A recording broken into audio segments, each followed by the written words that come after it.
ఉంటుంది. అసలు ఒక్కొక్క స్టోరీ ఎంత వెరైటీగా ఉంటుంది. ఆ స్టోరీని ప్రజలు ఎలా రిసీవ్ చేసుకొని సెన్సేషనల్ హిట్స్ ఇచ్చారు. అందులో నేను చేసిన సినిమా కూడా ఒకటి ఉంది, శుభలగ్నం. ఒక భార్య భర్తను అమ్మేయటం అనేది నిజంగా ఎవరు ఎక్స్పెక్ట్ చేయరు అలాంటి స్టోరీ. సో అలాంటి ఒక సినిమాని కన్విన్సింగ్గా తీయటమే కాకుండా అది ఎంత పెద్ద హిట్ అయిందో మీ అందరు కూడా చూశారు. జగపతి బాబు గారి లైఫ్లో ఫస్ట్ సూపర్ హిట్ ఆ మూవీ. మొన్ననే మేము డ్రామా జూనియర్స్లో నేను ఆమని జగపతి బాబు గారు మళ్ళీ ఆ సినిమాని ఒక చిన్న స్కిట్ లాగా చేసాం. అది కూడా ఎంత సక్సెస్ అయిందో మీ అందరు కూడా చూశారు. సో ఆయన తీసిన సినిమా పేరు చెప్పగానే ఎవరికైనా ఆ సినిమాలో సీన్స్ సాంగ్స్ గిర్రని తిరుగుతాయి. సో అంత బాగా ఉంటుంది ఆయన రాసే ఆ యొక్క సన్నివేశం కానీ దాంట్లో ఉన్న డైలాగ్స్ కానీ. మాకైతే ఎవ్రీడే ఎగ్జామ్ పెట్టేవారు. శుభలగ్నం షూటింగ్కి వచ్చినప్పుడు దాంట్లో నేను ఆమని గారు గోరింటాకు పెట్టుకొని ఉంటాం. సో కుంకుమ బొట్టు పెట్టాలి. ఫస్ట్ ఆమెను వెళ్ళి అడిగితే నా చేతులకి గోరింటాకు ఉంది, నేను ఎలా పెడతానో వెళ్ళి అమ్మాయితో పెట్టించుకోమని నన్ను చూపిస్తుంది. నా దగ్గరకు వస్తే నాకు గోరింటాకు ఉంటుంది. సార్ అన్నారు, నా స్టైల్లో మీ ఇద్దరు చేతితో పెట్టకుండా కుంకుమ బొట్టు పెట్టాలి, ఎలా పెడతారో ఒకసారి చెప్పండి అంటే జుట్టు చించుకున్నాం పీక్కున్నాం కానీ మాకు ఐడియానే రాలేదు. లాస్ట్కి ఎంత కూల్గా అలా సోఫాలో జగపతి బాబు గారు కూర్చొని ఉంటే నేను పైనుంచి వచ్చి తల నుదురు ఆనించి కుంకుమ పెడతా. అంటే ఎవరి ఊహకి అందని సీన్ని అంత డీసెంట్గా అంత సూపర్గా తీయటం అనేది సార్తోనే మనం చూడగలం. ఎందుకంటే ఆ ఒక్క సీన్ చెప్తేనే మీకు అర్థమైపోయి ఉంటుంది. అసలు ఆ యూనిట్లో ఎవరికి కూడా ఐడియా రాలేదు. అంత ఇట్లా వస్తే ముక్కు తగులుతుంది, మూతి తగులుతుంది, ఎట్లా పెట్టాలి, ఇలా అలా అలా అని ఆలోచించాను తప్ప ఇలా కూర్చొని వెనక నుంచి వచ్చి బొట్టు పెట్టచ్చు అనేది ఆ సీన్ చూసినప్పుడు ఎంత సెంటిమెంట్గా హృదయానికి హత్తుకుపోతుందో ఒకసారి మళ్ళీ మీరు గుర్తు చేసుకోవచ్చు. అలా అనేక సీన్స్ ఆ శుభలగ్నంలో మా ఇద్దరి మధ్యలో. అసలు నేను సాఫ్ట్గా చేయటం ఫస్ట్ టైము, తినైతే అసలు దున్నేసింది. తిన క్యారెక్టర్ చూసినప్పుడు నిజంగా కొంచెం జలసీ వేసింది నాకు. అద్భుతంగా చేసింది, ఇంకెవరు చేయలేరు ఆమెని తప్ప. ఆ క్యారెక్టర్ వేరే ఎవ్వరు చేయలేరు, అసలు అంత బాగా చేసింది. గడుసు పెళ్ళాం అంటారు కదా, ఆ డైలాగ్ డెలివరీ కానీ అవన్నీ కూడా భలే పట్టారు అసలు. అండ్ మొన్న మళ్ళీ మాకు చేసినప్పుడు ఇన్ని సంవత్సరాలు అయింది ఆ సినిమా చేసి అనేది గుర్తురాలే, ఏదో మొన్ననే చేసినట్టు అనిపించింది సినిమా మళ్ళీ చేస్తుంటే. అలాంటి ఒక అద్భుతమైన సినిమా. అండ్ ఆహ్వానం నాకు బాగా నచ్చిన సినిమా, నేను బాగా కనెక్ట్ అయిన సినిమా. ఎందుకంటే మనం పెళ్ళిళ్ళు చాలా గ్రాండ్గా చేసుకుంటాం, అందరినీ పిలిచి అసలు దానికి రెడీ అవ్వటం కానీ వచ్చిన వాళ్ళకి రిటర్న్ గిఫ్ట్లు కానీ ఏం భోజనాలు పెట్టాలనే దాని మీద మనకి ఎంతో కాన్సన్ట్రేషన్ ఉంటుంది. కానీ విడిపోయేటప్పుడు ఎంత ఈజీగా ఒక బంధం విడిపోవటం అంటే అసలు ఏదో మామూలు విషయంలాగా ఈ కాలంలో అయితే మరీ ఎక్కువైపోయింది, ఆ కాలంలో చాలా తక్కువ. కానీ సో సార్ చెప్పింది ఎలా అయితే పెళ్లి చేసుకున్నారో అలాగే విడాకులు చేసుకోవాలని. అలా చేసుకున్నప్పుడు ఎవ్వరు విడాకులు తీసుకోరు. ఆ తంతు కనుక జరిగితే పెళ్లి తంతు, దాన్ని రివర్స్లో మళ్ళీ అందరినీ పిలిచి మళ్ళీ అందరికీ భోజనాలు పెట్టి మళ్ళీ తాళి ఇప్పించేది కనుక పెడితే నాకు తెలిసి ప్రతి ఒక్కరు సెంటిమెంట్గా ఫీల్ అయ్యి ఆ బంధం ఎప్పటికీ విడిపోదు, కలకాలం కలిసిమెలిసి ఉంటారు భార్యాభర్తలు. సో అలాంటి ఒక అద్భుతమైన మెసేజ్ ఇచ్చిన సినిమా సార్ తీశారు. నాకు అది ఇప్పటికీ చాలా ఇష్టం. ఎందుకంటే మనం ఒకసారి పెళ్ళి చేసుకునే ముందు ఆలోచించుకోవాలి, మనం ఉండగలుగుతామా లేదా, అడ్జస్ట్ అవుతామా లేదా అనేది. చేసుకున్న తర్వాత జస్ట్ లైక్ దట్ ఈ మధ్యకాలంలో ఫ్యాషన్ అయిపోయింది 1 month 2 monthsకే. అలాంటి వాళ్ళకి ఈ సినిమా మళ్ళీ రిలీజ్ చేసి ఒక మెసేజ్ ఇవ్వాలని మళ్ళీ కోరుకుంటున్నాను. అలాగే యమలీల అద్భుతమైన సినిమా. ఆలీ గారిని మనం కామెడీ ఆర్టిస్ట్గా చూసాం.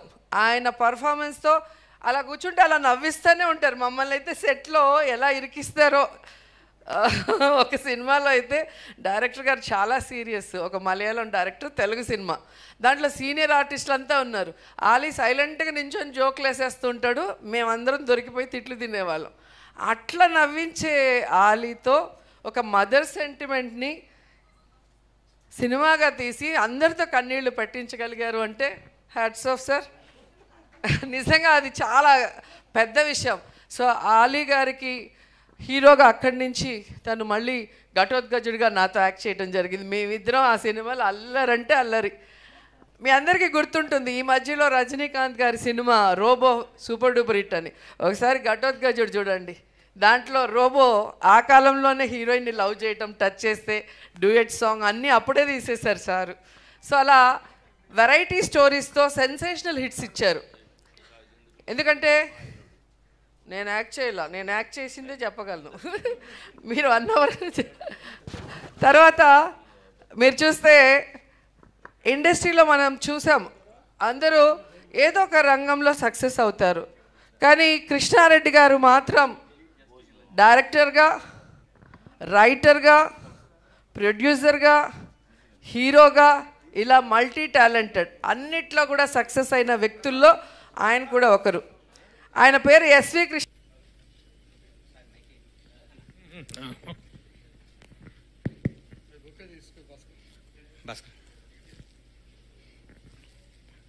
అందరికీ నమస్కారం.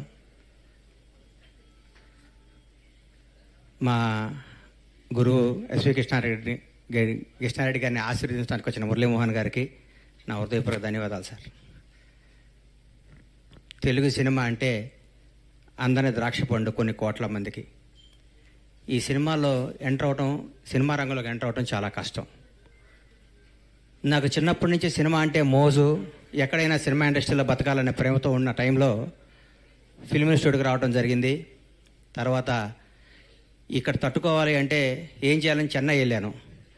చెన్నై వెళ్తే శ్రీకాంత్ అన్న గొడవ చేయకూడదు, ఏనండి కొంచెం నేను మాట్లాడేది తర్వాత శివాజీ గారు ఏనండి సార్ ప్లీజ్, మీ టైం మా గురువు గారి దగ్గర మాట్లాడుతానండి. పరస్పర తర్వాత కలుసుకొని మాట్లాడుకోండి. గురువు గారి గురించి మాట్లాడే అవకాశం వచ్చింది నాకు చాలా రోజుల తర్వాత. రెడీ అనుకుంటే నేను చెన్నై వెళ్ళాను. కొంచెం తప్పుకోబాబు. చెన్నై వెళ్తే ఆ చిట్టి అని చంద్రకాంత్ ఉన్నాడు కదా, ఆయన చూశాను. చూడంగానే ఆయన హైటు ఆయన చూసి ఏం చేస్తున్నావు అన్నాను. వేషాల గురించి ట్రై చేస్తున్నాను అన్నాడు. ఎన్ని రోజులు చేస్తున్నావు అన్నా. అప్పటికే 6 ఏళ్ళు అయింది అన్నాడు. నీకే వేషాలు రాలేదంటే ఇంత అందంగా ఉన్నా మాకేం వస్తాయని నేను ట్రైన్ ఎక్కి వెనక్కి వచ్చాను. వచ్చి తర్వాత ఒక నిర్మాత దగ్గర ఒక 6 నెలలు మేనేజర్గా చేసి తర్వాత నర్సారెడ్డి గారి దగ్గర ఒక సినిమా చేశాను. నర్సారెడ్డి గారి దగ్గర సినిమా చేసిన తర్వాత సినిమా ఆడలేదు, ఇండస్ట్రీకి ఉండకూడదు, ఇక షాద్ నగర్ వెళ్ళిపోదాం అన్న టైంలో నేను, నా ఆప్తమిత్రుడు, నా సొంత సోదరుడు కంటే ఎక్కువ శ్రీకాంత్ అన్న ఇద్దరం కలిసి షిరిడి తీసుకెళ్ళాడు నన్ను. షిరిడి దర్శనం చేసుకొని కూర్చుంటే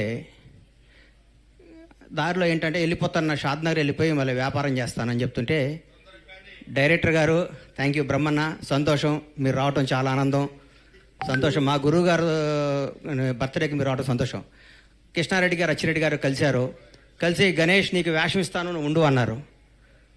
ఏనాడు శ్రీకాంత్ అన్న గొడవ చేయకుండా కూర్చోండి అన్న, చాలా ఇంపార్టెంట్ గురువుగారి గురించి మాట్లాడే అవకాశం.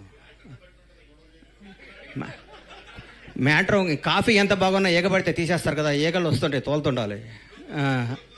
ఈగలు ఆలి అన్న నమస్తే. ప్రస్తుతానికి సార్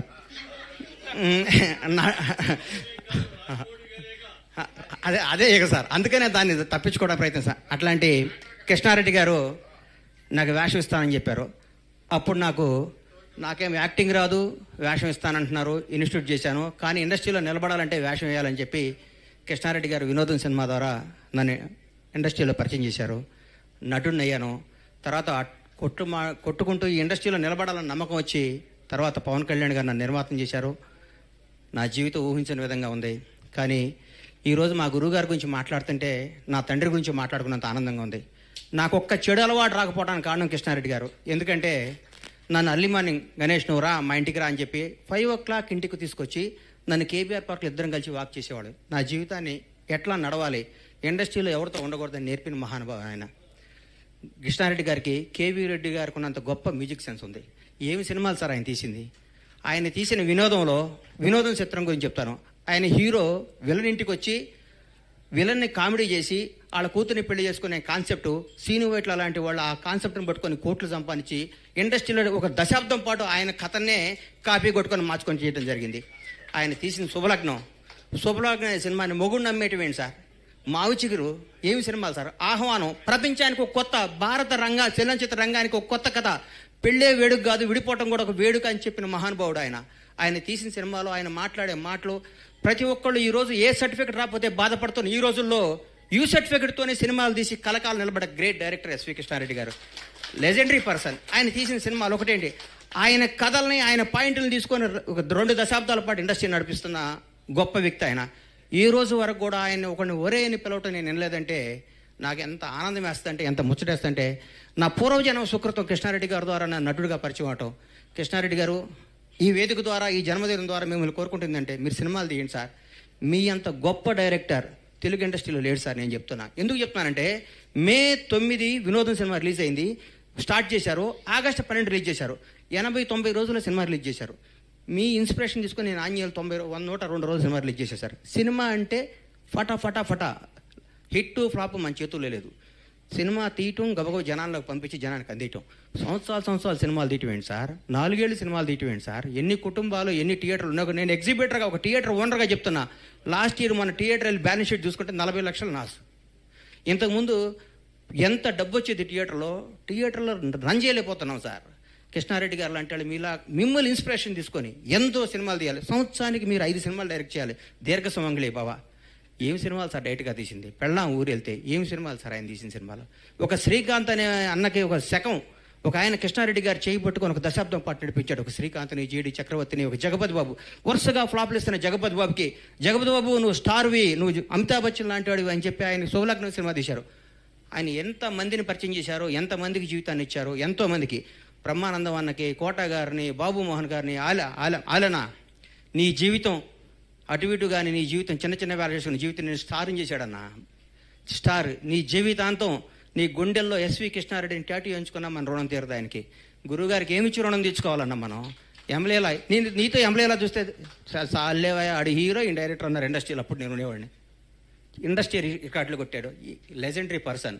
గురుగారు మీకు మేమేమిచ్చి రుణం తీర్చుకుంటాం సార్, మీకు జన్మలో మీ పేరు చెప్పుకోవాలి, మీ రుణం తీసుకోవాలి. మేము తినే ప్రతి అన్నం మెతుకు మీద ఎస్వి కృష్ణారెడ్డి అని పేరుంది సార్. మాకు ఈరోజు ఈ ఆస్తులు, ఈ సామ్రాజ్యం, ఈ పేరు వచ్చిన దానికి మూల కారణం 9 మళ్ళీ వచ్చిన అమ్మే కదా. 9 జీవితాంతం అమ్మ పోయేది కదా, అమ్మే కదా. మీరే యు ఆర్ మై డాడ్. అందరూ ఆ రోజుల్లో ఎంత టీం అండి. మా ఉదయ్ భాస్కర్ మా అన్న నన్ను నటుడిగా పరిచయం చేస్తుంటే అన్నపూర్ణ స్టూడియో దగ్గర తెలుగు చలనచిత్ర పరిచయం నటుడిగా పరిచయం అనే గణేష్ బాబుకి స్వాగతం బ్యానర్ కట్టాడు. మా టీం ఎస్వి మనీషా టీం అంటే ఎంత గొప్ప టీం అండి. ఆప్యాయతలు, అనురాగం అది ఎంత గొప్ప. సుచిత్ర మేడం కానీ, శరత్ అన్న కానీ, రామ్ గోపాల్ రెడ్డి గారు కానీ, దివాకర్ బాబు గారు కానీ, రమేష్ యాదవ్ కానీ, ఎంతమంది ఎంత అద్భుతమైన టీం అండి. ప్రొడక్షన్ ప్రసాద్ కానీ, మేకప్ నాయుడు గారు కానీ, ఒకళ్ళేంటి ఒక మనీషా అంటే ఒక ఫ్యామిలీ. ఎక్కడికి పోయినా మనిషి అంటే ఒక వాల్యూ, ఒక క్రెడిబిలిటీతో నడిచింది ఇండస్ట్రీకి ఒక దశాబ్దం పాటు. అబ్బా నువ్వు మనీషాలో పనిచేస్తున్నావు, ఒక సెంట్రల్ గవర్నమెంట్ ఎంప్లాయీ